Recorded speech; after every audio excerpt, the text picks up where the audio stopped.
You don't have to attend an Iranian wedding to have this jeweled rice. My recipe is so simple you can make it at home at any given time. As always, bloom the saffron on ice for the best color and flavor. For the chicken, you can use tenders, thighs, legs, whatever works for you. As for the rice, cook it until the water is almost evaporated, drain, and then make the tahdig by mixing part of the rice with the bloom saffron and pressing it firmly at the bottom of the pot. Add the rest of the rice, press it firmly again, and poke a few holes for the steam to escape. Place a paper towel on top of the rice and then put on the lid. This would absorb the steam really well. Now onto the topping. Make a simple syrup with sugar and water and cook it, and slice the orange peels and carrots really thinly. Cook them in the syrup for about 10 minutes. Saute the onion until golden. Add the turmeric followed by raisins and barberries. Give it a good stir and then add the carrots and orange peels. You don't need to add the syrup. Add the almonds, pistachios. Cook it for a minute and then set it aside. Prepare the chicken as you can see here into a roll, or simply just sear them as they are. This is just for a more beautiful presentation. If you do so, do not forget to remove the toothpicks after cooking. To assemble, you have a layer of rice, a layer of the topping, another layer of rice, and the final layer of topping. Arrange the chicken around the edges and finish with the golden crispy tahdig, and that's it. You're going to love this. Give it a try and enjoy. Reshteh is one of my favorite Persian dishes that is so easy to make. My mom used to make this all the time back in Iran, and now I have our family recipe here for you. Start by sauteing some onion and garlic, then add dried mint and some turmeric and salt. Give it a good stir, and then add some lentils. I usually go for canned beans and chickpeas, but you can also cook them from scratch. Let it cook, then add some cilantro, parsley, and spinach, all of them roughly chopped because you don't want them to be too small when fully cooked. Then add your reshteh, which is Persian noodles, for this soup, and let it cook for about 15 minutes. Stir so they don't stick to each other. For the topping, fry some onion with some turmeric, then fry some garlic until they're crispy, and also fry some dried mint in just a little bit of oil. Mix the kashk or yogurt whey with some water and then drizzle it over ash with the onion, the garlic, and the mint. And that's it. This is like a hug in a bowl. Please give this a try and make sure to follow.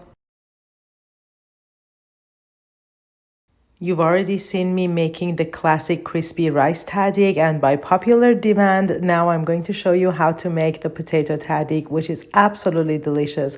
Parboil the rice as you always do. This means the grain should be soft on the outside but still firm on the inside. And to make the tahdig, you've got oil, some saffron, and some sesame seeds, which is optional but adds a lot of flavor. Arrange the potato slices in one single layer and then top with the parboiled rice.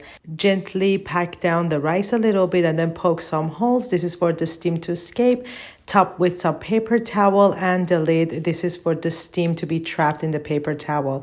Once the steam is up, add some more oil and a little bit of water and let it cook for about 30 minutes. And then it's ready. Just flip it and enjoy the beauty of potato tahdig. Give this a try and follow for more delicious recipes.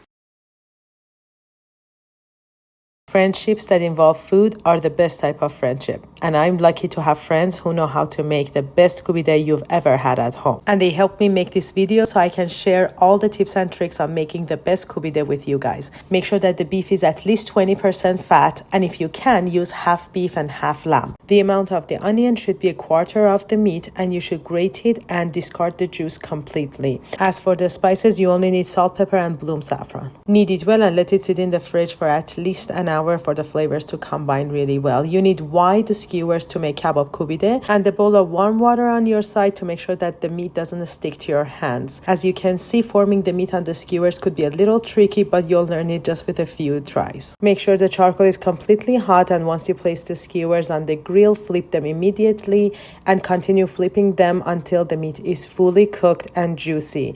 We love serving it with some rice and grilled tomatoes. Enjoy.